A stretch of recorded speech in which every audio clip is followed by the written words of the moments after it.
Please, warm round of applause for Ady Floyd. Now, when it comes to retail, there are a few things that we definitely know.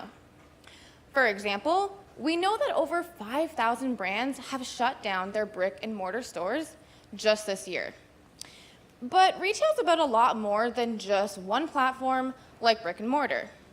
And terms like the retail apocalypse have been tossed around a little too lightly.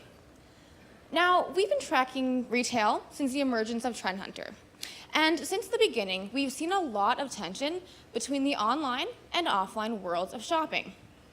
So back in 2009, we were looking at insights like this, back to brick, where brands were really pushing consumers off of e-commerce platforms and back into physical stores. Now, 2 years later, we're looking at insights like digital gifting, which is all about brands again pushing consumers to e-commerce. Fast forward to 2018, where we're seeing more omni-channel strategies and insights like e-commerce amalgamation, where brands are actually combining the online and offline worlds, which means that brick and mortar remains fundamental and e-commerce is now crucial. So when we used to think of the consumer's path to purchase, back in the day, it looked something like this.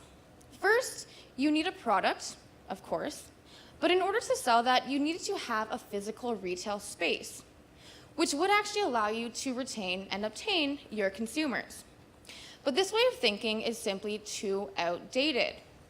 When you consider the competition between e-commerce and brick and mortar, you're left with a more multi-channel effect or siloed entities. But this way of thinking won't work either. Instead, we need to think of retail through the lens of omnichannel, the creation of seamlessly interchangeable platforms across all entities. And it's working. Brands that use omnichannel strategies actually retain close to 90% of their consumers. And 73% of shoppers are already using multiple channels on their path to purchase.